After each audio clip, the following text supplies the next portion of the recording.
الحمد لله نحمده ونستعينه ونعوذ بالله من شرور أنفسنا من يهده الله فلا مضل له ومن يضلل فلا هادي له ونشهد أن لا إله إلا الله وحده لا شريك له وداعيا إلى الله بعلمه وسراجا منيرا فقد قال الله تعالى في كلامه المجيد وفرقانه الحميد أعوذ بالله من الشيطان الرجيم بسم الله الرحمن الرحيم وقالت اليهود ليست النصارى على شيء وقالت النصارى ليست اليهود على شيء وهم يتلون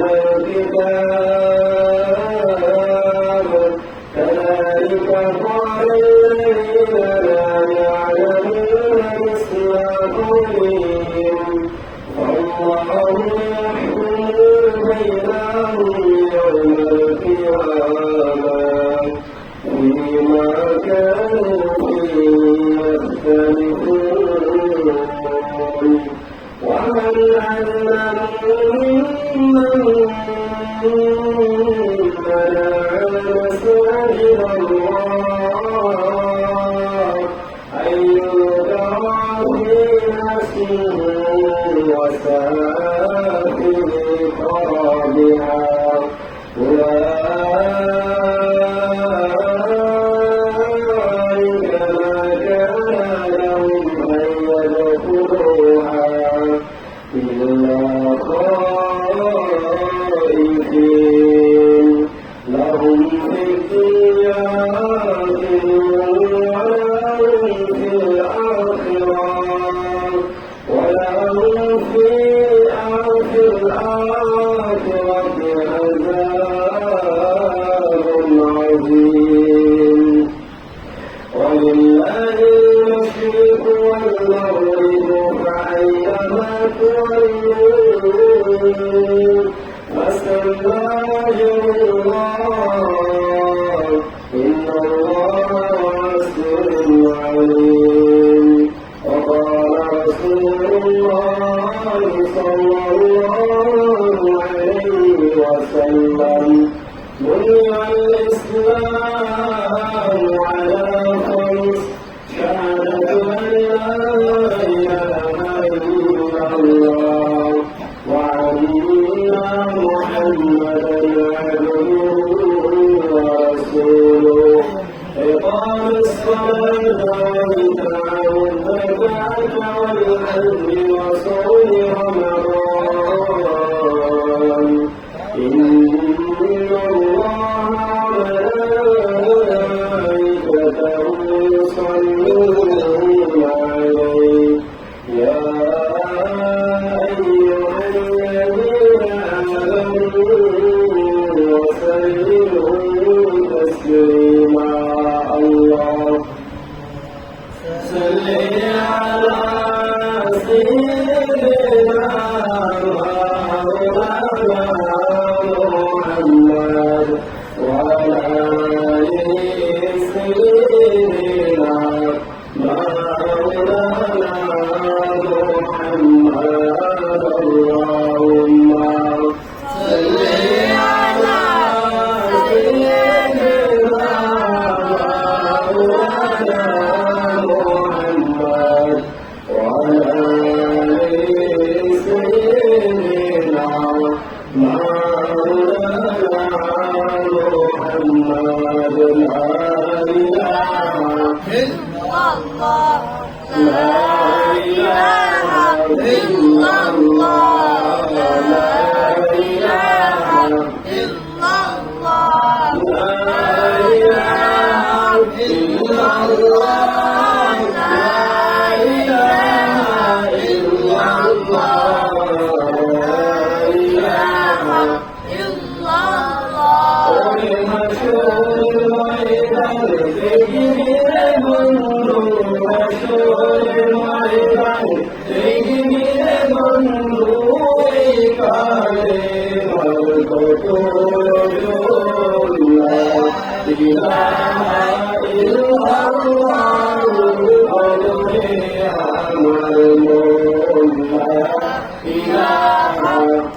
কিন্তু আমরা যখন আল্লাহ তাআলার নিয়ামত পাওয়ার পরে ছোট নিয়ামত আমি তাকে আমি করছি, হাঁটার শক্তি দিয়েছি, চলার শক্তি দিয়েছি, কথা বলার শক্তি দিয়েছি, চোখ দিয়েছি দেখার জন্য, কান দিলাম খাবার জন্য, হাত দিলাম খাবার মুখে দেওয়ার জন্য।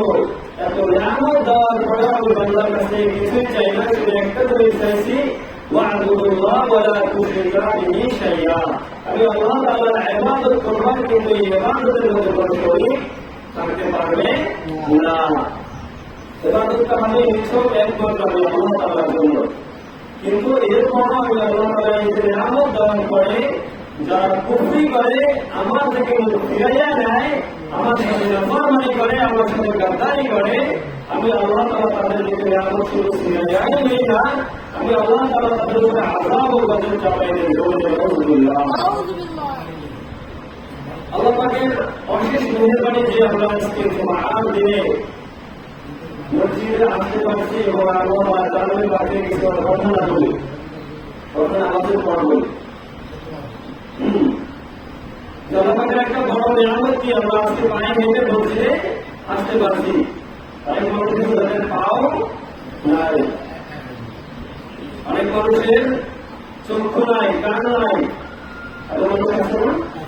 আল্লাহ আপনাকে আমাদের কাছ থেকে ওষুধ আসছে কিনা? আল্লাহ কিয়ামতের মাঝে আমার রাসূল সাল্লাল্লাহু আলাইহি ওয়াসাল্লাম বলেন, 5 বিষয়ের হিসাব না দিয়া বলে আদম সন্তান এক কদমও সামনে আগাতে পারবে না। কয় বিষয়? 5টা বিষয় তাকে সর্বপ্রথম প্রশ্ন করা হবে যে তোমার যৌবনকাল তুমি কোন পথে ব্যয় করবে। আমি আল্লাহ তাআলা তোমাকে যৌবনতা দান করছি, এই যৌবনতা পাইয়া আমি আল্লাহ তাআলাকে কতটুকু সময় দিচ্ছ এবং দুনিয়াকে কতটুকু সময় দিচ্ছ। আজকে দেখা যায় মসজিদে আযান হয়, নামাজের জন্য মুয়াজ্জিন প্রতিদিন ওয়াক্তে ডাকে, প্রতিদিন 5 বার করে ডাকে, কিন্তু আমাদের কোনো খবর নাই। ফজরের সময় পশু পাখি তারা পর্যন্ত ঘুমায় না, কিন্তু আমরা ঘুমিয়ে থাকি। সৃষ্টির সবচেয়ে সেরা হিসেবে আমাদেরকে বানানো হয়েছে, কিন্তু আমরাই ভবনের সময় কি করি?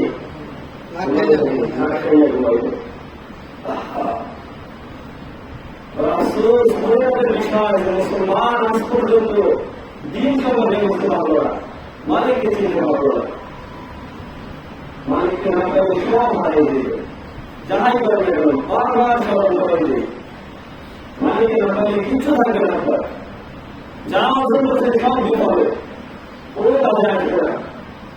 সেদিন কিয়ামতের মধ্যে মৃত্যুবরণ হিসেবে আপনি সারা পৃথিবীও যদি তার কাছে হাজির করেন, তাহলেও আপনি নাম্বার পাবেন না। আল্লাহ বলতে আল্লাহ বলেন যে হাদিসের কুদসির ভাষায় যে বান্দা কিয়ামতের ময়দানে তাকে জিজ্ঞাসা করা হবে, বান্দা তোমাকে আমি সমগ্র পৃথিবী দিয়ে দিছি, এবার বলো এই সমগ্র পৃথিবী তুমি কি আজকে মুক্তিপণ হিসাবে জাহান্নাম থেকে বাঁচার জন্য আমার কাছে উপস্থাপন করবে? অবশ্যই আমার রব, আমি আজকে সমগ্র পৃথিবী আপনার কাছে আজকে মুক্তিপণ হিসাবে রাখতেছি, বিনিময় আমার জান্নাত। আমি সহজ হয়ে চাইছি, বলেন 5 ওয়াক্ত নামাজ পড়া সহজ না, পুরো পৃথিবীর বাদশাহী করা সহজ।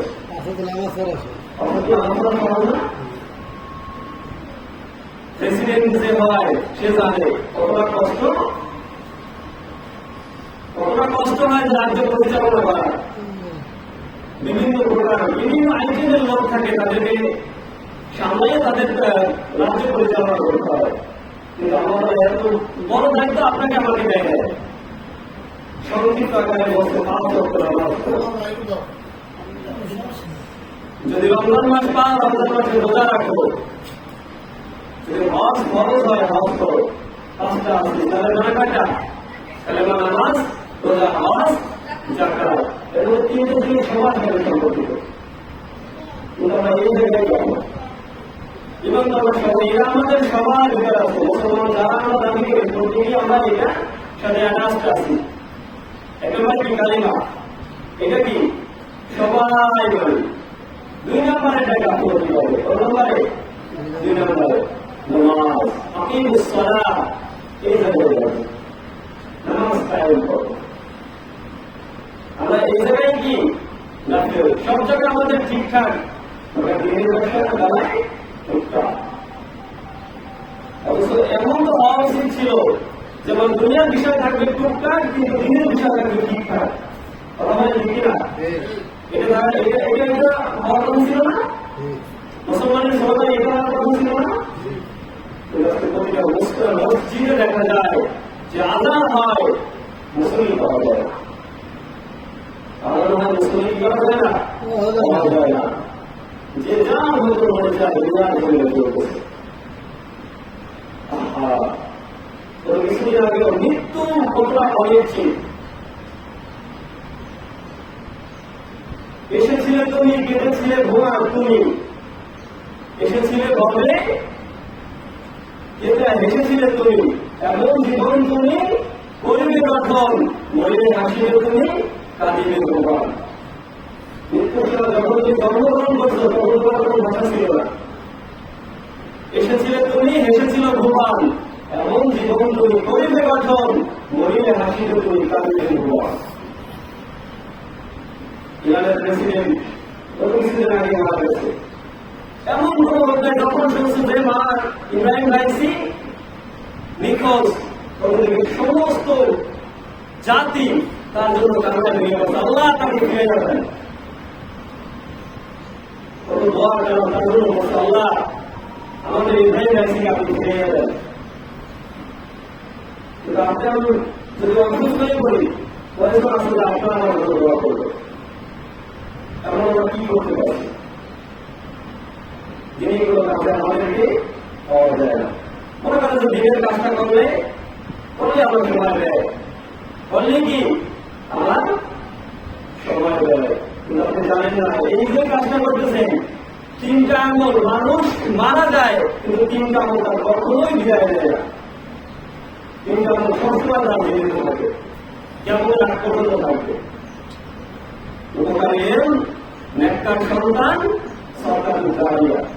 যেটা আপনি আল্লাহ তাআলার খুশির জন্য, রাজি খুশির জন্য আল্লাহ তাআলার রাস্তায় ব্যয় করছে, ওকে কিয়ামত পর্যন্ত যতদিন ওই দানটা দ্বারা মানুষ উপকৃত হয়নি, ততদিন অবধি আপনি ওটা সব পার্সেন্টেজ হিসেবে বাইরে থাকবেন। আপনি মসজিদে একটা ইট দান করছেন, ওই ইটটা যতদিন মসজিদে থাকবে ততদিন অবধি আপনি সব বাইরে থাকবেন।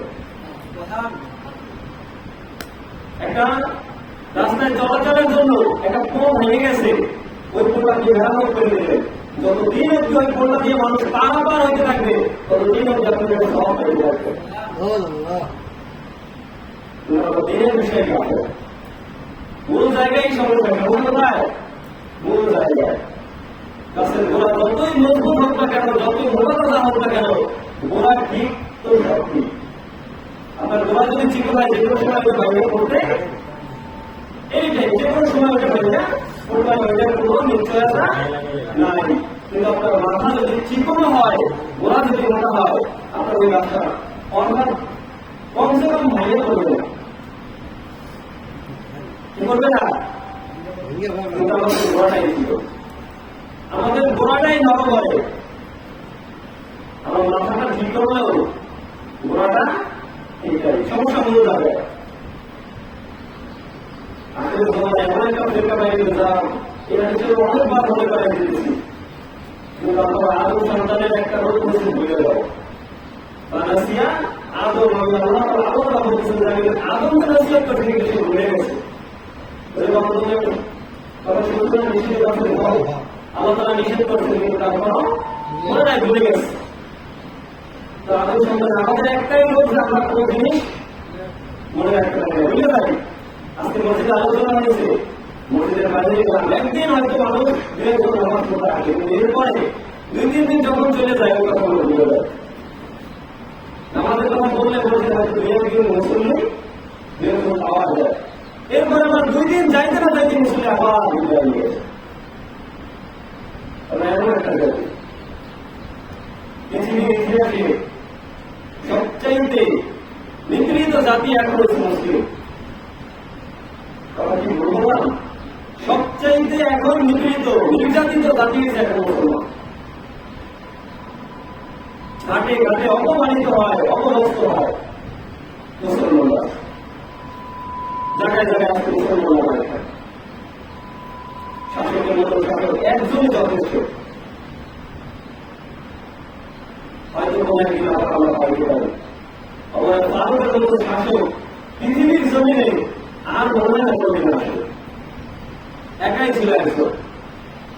মক্কার মদিনার অলিতে গলিতে স্লোগান দেওয়ার জন্য কাফেরদের বিরুদ্ধে মাত্র 10 থেকে 11 জন সাহাবীদেরকে নিয়ে বুকে এত কলিজা ছিল, এত বড় পাঠা ছিল, 10-11 জন সাহাবী নিয়ে তারপর মদিনার বুকে স্লোগান দিয়েছিলেন, যদি কোনো আমি ওমরকে ঠেকানোর মতন শক্তি যদি এই মদিনার জমিনে কারো থাকে তাহলে ঠেকাই দেখাও। যদি কেউ চাও যে তোমার সন্তানগুলোকে বাবা হারা করতে চাও, যদি চাও তোমার স্ত্রীগুলোকে বিধবা বানাইতে চাও, কোন মা যদি চাও যে তোমার সন্তানকে দুনিয়া থেকে বিদায় দিতে, দুনিয়া থেকে বিদায় দিকে সন্তান হারা করতে চাও, তাহলে তোমার সন্তানদেরকে বাইরে বাইরে করে দেখাও, আমি ওমরকে পারলে ঠেকাইয়ে দেখাও। এই কিছু মুসলিমদের পাওয়া। আজকে আমাদের উপাসীন একটা মশাও দৌড়ায় না, ইমানের পাওয়ার এতটা কমে গেছে, ইমানের তাজাল্লি এতটা কমে গেছে। অথচ সেই মুসলিমদের ঘুম করে কাফেররা থর থর থর থর করে রাখত। ইতিহাসে অনেক বীরের কথা আমরা ইতিহাস বলছি, অনেক বীরের কথা জানি। এবং অন্যতম একজন ছিল মোহাম্মদ ইবনে কাসিম রাহিমাহুল্লাহ। নাম শুনছেন অনেকে? যারা ইতিহাস পড়তে তারা জানে মোহাম্মদ ইবনে কাসিম সম্রাট ইলতুৎমিশ বিশিষ্ট সেনাপতি ছিল, শাসক ছিল। অনেক কথা বলতে পারি আমাদের বাংলাদেশের কথা, আমরা তো আলহামদুলিল্লাহ দিয়েই দিছি, ক্ষমতা তো সাইডেই দিছি। যেই জাতি তার ক্ষমতাকে একটা নারীর কাছে হস্তান্তর করবে, ওই জাতি কোনদিন উন্নতি লাভ করবে না। আমার কথা না, আমার কথা বলে, যদি নারী নেতৃত্ব জায়েজই থাকতো তাহলে আল্লাহ রাসূল সাল্লাল্লাহু আলাইহি ওয়াসাল্লামের পর আবু বকর জীবনেও খেলাফত পাইত না। কথা বুঝছেন? জীবনে কোনোদিন আবু বকর খেলাফত পাইত না, আল্লাহ রাসূল সাল্লাল্লাহু আলাইহি ওয়াসাল্লামের স্ত্রীরা পাইত। পরিশুদ্ধ কেন পাইত? আল্লাহ রাসূল সাল্লাল্লাহু আলাইহি ওয়াসাল্লামের স্ত্রীরা পাইত। কিন্তু ইসলামীরা কখনোই সমর্থন করে না। আপনি বিশ্বের বুকে তাকান, মধ্যপ্রাচ্যের দেশগুলোতে তাকান, তাদের আমি ভালো বলতেছি তা না, তাদের ভিতরে অনেক সমস্যা আছে, কিন্তু আপনি তাকে দেখেন কয়টা দেশে মহিলা প্রেসিডেন্ট আছে। জোর করে সার্টিফিকেট হয়ে থাকলে কি করে? আমরা আজকে মাইনে নিচ্ছি, মাইনে নিতেছি, এমন একটা জায়গা দিয়ে আমরা জীবন পার করতেছি যে কিছু বলাও যায় না। আপনি কিছু বলবেন, আপনাকে নিয়ে ধরে ফেলে দিবে, যাও তোমার কাছে ভালো লাগবে না, ছেলে মেয়েরা জেলকে ভয় করতে পারে না। এটা কাফেরদের জন্য, কাফেররা ভয় করে। দুনিয়াটাই মুমিনদের জন্য একটা জেলখানা, আর দুনিয়া আসছে মুমিনের বলছেন না যে কাফির, যে দুনিয়াটা মুমিনদের জন্য একটা জেলখানা, কাফেরদের জন্য আলাদা, কাফেরদের জন্য জান্নাত। তারা ভোগ বিলাস করতে পারে দুনিয়ার জন্য, কিন্তু কোনো মুমিন সে দুনিয়ার জমিনে ভোগ বিলাসের কোনো সুযোগ চাইলে আপনি ইচ্ছা মতন চলতে পারবেন না। চাইলে আপনি কি করতে পারবেন না? ইচ্ছা মতন চলতে পারবেন না। যখন আপনি ইসলাম মানছেন ততক্ষণ ধরুন আপনার নিজের কোনো স্বাধীনতা নেই। আপনি ইসলাম মানেন না, বেশ ভালো করে, আপনার সাথে কোনো কথা নেই, কোনো তর্ক নাই। কিন্তু যদি বলেন না মুসলিম, আমি মুসলমান, ওই দিন থেকে আপনার উপরে নামাজ খরচ করতেই হইবে। কোনো প্রকার রাজনীতি করা যাবে না। সব কাজে আমাদের ঠিকঠাক নামাজের বেলায় আসলে একজন মাথায় হাত, নামাজের বেলায় আসলে কি মাথায় হাত, আমার বোঝার চোখের কাজ করেছি তোমার মাথা অনেক সময় টাকা হয়। অর্থাৎ কোন জায়গা থেকে ধরবো, কোন জায়গা থেকে বলবো, আজকে আলোচনা করেছি পাওয়া যাবে।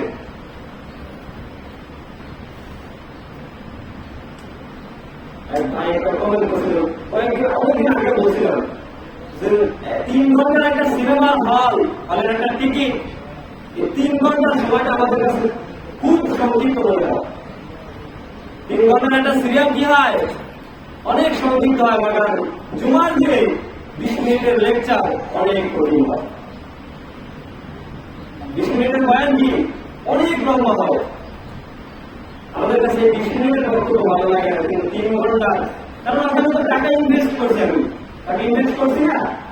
একটা সিনেমার টিকিট কেটে ধরেন সর্বনিম্ন 100 টাকা লাগে, ধরেন 100 টাকা দিয়ে কিনছে, কিন্তু ওখানে 3 ঘন্টার জন্য কয় টাকা ব্যয় করছে?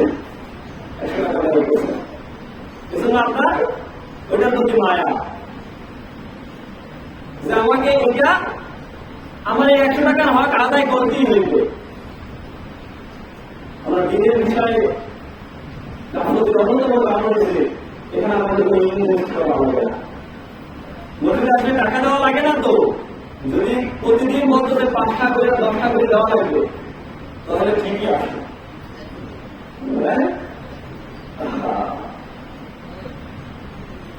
যদি বাধ্যতামূলক করতে তো মসজিদে আসতেই হইবে এবং টাকাও দিতে হইবে।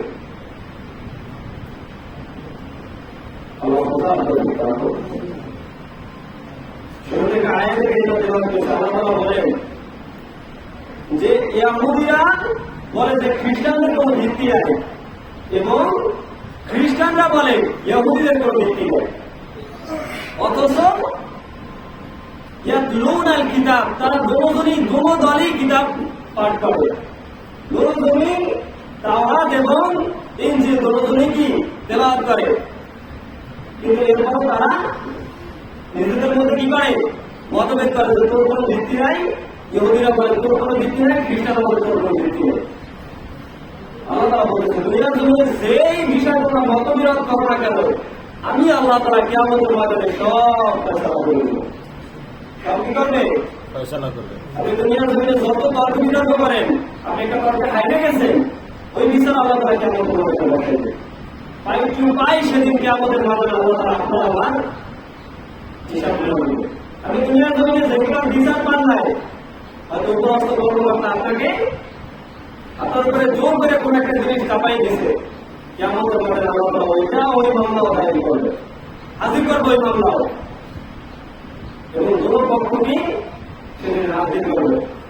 এখানে ইহুদি জাতিরা এতটা নিকৃষ্ট, খ্রিস্টানরা তাদের থেকে কিছুটা ভালো ছিল। তাদের থেকে কি ছিল? কারণ খ্রিস্টানদের মধ্যে অনেক আধুনিক কিতাব ছিল, অর্থাৎ কিতাব বলা, তাদের মধ্যে অনেকেই কি ছিল, ইঞ্জিলের কি ছিল, পণ্ডিত ছিল। কিন্তু ইহুদিদের মধ্যে বেশিরভাগই ছিল মূর্খ, বেশিরভাগ কি ছিল। আর এই ইহুদিরা এতটা নিকৃষ্ট যে এরা নবীদের গ্রহণ করতে পারছে, তাদেরকে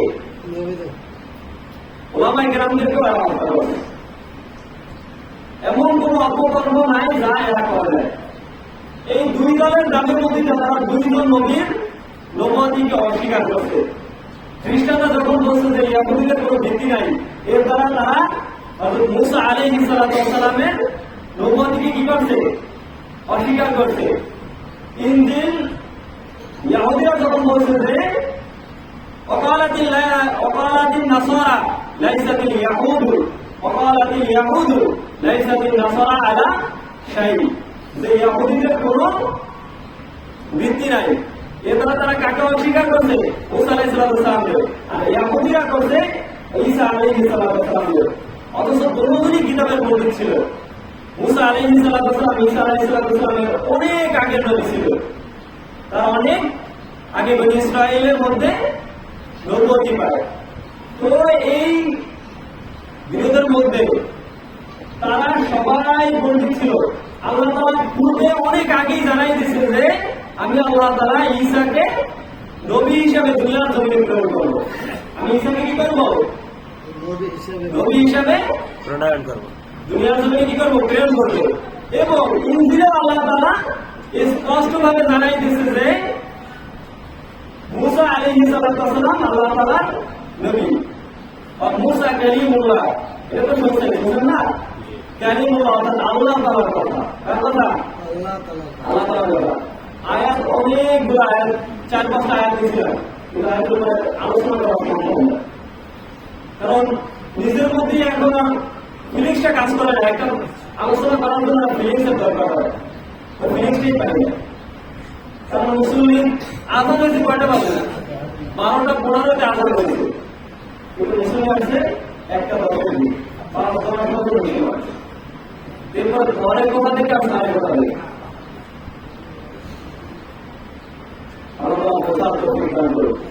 এই যে তারা মতবিরোধ করছে দুনিয়া থেকে, আমাদের মতো অনেকের মতবিরোধ হয় কিনা, যেই মতবিরোধী হোক না কেন, কাউকে আপনি ঠকাইয়া পার পাইয়ে যাইবেন। আল্লাহ তাআলা কিয়ামতের ময়দানে সব কিছু নির্দেশনা করে দেবেন। আপনি কাকে ঠকাইছেন, তার হক বাইরে খাইছেন, সব আল্লাহ তাআলা ফেরেশতাদের মাধ্যমে লিপিবদ্ধ করে রাখছে। ওই দিন আপনার হাতে, নিজের হাতে দিয়ে দেবে, আর বলবে এই কিতাবাকা কাফা বিনাফসিকা ইয়াওমা আলাইকা হাসিবা। যাতে নিজের কিতাবকে নিজে পড়, ওটা দেখ জীবনে কি কি করছো। আমি আল্লাহ তাআলা আজকে পড়বো না, আজকে তোর নিজের কিতাব তুই নিজেই পড়। অনেক ক্ষেত্রে এক্সামের ক্ষেত্রে যখন আমরা এক্সাম নেই, তখন একটা জিনিস আপনারা দেখবেন, কোন ছাত্র যদি কোন সাবজেক্টে খারাপ করে, তখন টিচারের কাছে আবেদন করে, আল্লাহ আর শিক্ষক আমার খাতা আমি দেখতে চাই যে আমি কোথায় ভুল করছি। আপনি যে আমাকে 100 মার্কের মধ্যে 35 মার্ক দিচ্ছেন, তার মানে কোন রকমের পাস করাই দিচ্ছেন কেন? আমি ভুলটা করলাম কোন জায়গায়? আমি তো 100 মার্কের অ্যান্সারই করছি। কত মার্কের? 100 মার্কের অ্যান্সার করেছি। তখন শিক্ষক কি করে? তার সামনে খাতাটা দিয়ে দেয়। কিয়ামতের ময়দানে আপনি এতটুকু কথাও যেন না বলতে পারেন যে আল্লাহ আমার ভুলগুলা কোথায় হয়েছে, আপনি আমাদের ভুলগুলা দেখাই দেন। আল্লাহ নিজেই পড়, আমার দেখা লাগবে তুই নিজেই পড়, দেখ কোনটায় কি ভুল করছো।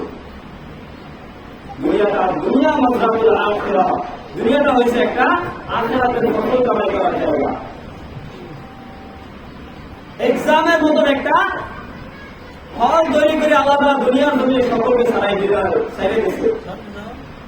আমরা পরীক্ষার হলের ভিতরে আছি, আর এই পরীক্ষার নিয়ন্ত্রণ একমাত্র আল্লাহ তাআলা। এক্সামের ক্ষেত্রেও দেখা যায়, এক্সাম দিয়ে বুঝে দিচ্ছি দুনিয়া থেকে, তাহলে সহজে বুঝতে পারেন ছাত্র ভুল লিখতেছে, শিক্ষক দাঁড়ায় দাঁড়ায় দেখতেছে যে ছাত্র কি লিখতেছে, ভুল লিখতেছে। যে 1971 সালে আমাদের স্বাধীনতা কত সালে, সে 1975 সালে লেখা রাখছে, কিন্তু শিক্ষক দেখতেছি কি ওইটা ভুল। ভুল কিনা, রং অ্যান্সার করতে দেখছে না শিক্ষক, কিন্তু শিক্ষক কিন্তু বাধা দেয় না। শিক্ষক কি করে নাই? কারণ কি, পরীক্ষার হল বাধা দেওয়া যায় না, দেখা যাবে ফলাফলের বিষয়। যখন ফল প্রকাশ হইবে তখন দেখা যাবে তুমি পাশের জন্য না ফেলে আল্লাহ তাআলা আপনাকে ছাড়িয়ে দিয়েছে, দেখে আপনি কি করেন। তুমি দুনিয়া দেখি তুমি কি করো, আমার ইবাদত করো না দুনিয়ার ইবাদত করো, আমার সাথে শিরক করো, এইটা করো ওইটা করো, সবগুলো আল্লাহ তাআলা দেখতেছেন, দেখাই দেখাই, কিন্তু বাধা দিতেছেন না। শুধু আল্লাহ তাআলা জানাই দিতেছেন, আল্লাহ রাসূল সাল্লাল্লাহু আলাইহি ওয়াসাল্লাম দিয়েও জানাই দিতেছেন যে তোমরা যদি এই কাজগুলো করো তোমাদের জন্য ভয়ানক জাহান্নাম রেডি হয়ে গেছে। আমরা আপনাদেরকে ওইটাই জানাইতেছি, আজকে নামাজ পড়বেন না, রোজা রাখবেন না, ভয়ানক শাস্তি আপনার জন্য আমার জন্য রেডি হয়ে গেছে। আমাদের একটা ধারণা ছিল, আজকে মুসলমানদের মনে যে কিছু কিছু ধারণা দেখা যায় যে আমরা আল্লাহ তাআলার অতি প্রিয় বান্দা, অতএব কিছুদিন ব্যতীত ওকে আমাদের কখনোই স্পর্শ করবে না, ওকে আমাদের কখনো কি করবে না, স্পর্শ করবে না। আজকে মুসলমানরা মানে এইটাই মনে করতেছে, তারা ধারণা করে যে দুনিয়ার বয়স ৭,০০০ বছর। কত বছর? ৭,০০০ বছর। প্রতি ১,০০০ বছরে আমাদের একদিন জাহান্নামে করবে। কয়দিন? একদিন। আল্লাহ তাআলা জানাই দিতেছেন, হে রাসূল আপনি ওদেরকে জানাই দেন, ওদেরকে বলে দেন যা তোমরা যে কথাগুলো বলতেছো এগুলো সম্পর্কে তোমরা কি আল্লাহ তাআলার কাছ থেকে কোনো ওয়াদা নিছো? আল্লাহ তাআলা কি তোমাদেরকে কোনো ওয়াদা দিছে যে ওয়াদা তুমি কখনো ভঙ্গ করবে না? তোমরা কি এমন কোনো সার্টিফিকেট আল্লাহ তাআলার পক্ষ থেকে পাইছো যে তোমাদেরকে ৭ দিন জাহান্নামে দাঁড়ানো হইবে, এরপর তোমাদের মাফ করে দেওয়া হইবে? মুসলমানদের মনে হয় যে একই ধারণা। আল্লাহ তাআলা বোঝার তৌফিক দান করুন। নামাজ পড়া যাবে না ইনশাআল্লাহ? ইনশাআল্লাহ। কয়েক করবেন, আসক্ত। আসক্ত। আপনার অন্যান্য আমল, রোজা বছরে একবার, কোরবানি বছরে একবারই আসে। রমজান মাসে রোজা ৩০টা দিন হবে। কতদিন? ৩০ দিন। বাকি ১১ মাসে আপনি রোজা না রাখলে কোনো গুনাহ নাই। হবে না। আপনি যাকাত বছরে একবার দিচ্ছেন, কয়বার? একবার। সারা বছরে আর লাগবে না। লাগবে না, কিন্তু নামাজ ৫ ওয়াক্ত প্রতিদিন। কয় ওয়াক্ত? আসক্ত। এক ওয়াক্ত বাদ দিলে আল্লাহ মাফ করবে? না। মাফ করবে বলেন? আর ১ ইঞ্চি করে বেড়ে দিবেন, আপনি নামাজ ৫ ওয়াক্ত করবেন। কয় ওয়াক্ত? আসক্ত। আল্লাহ তাআলা আমাদেরকে বোঝার তৌফিক দান করুন।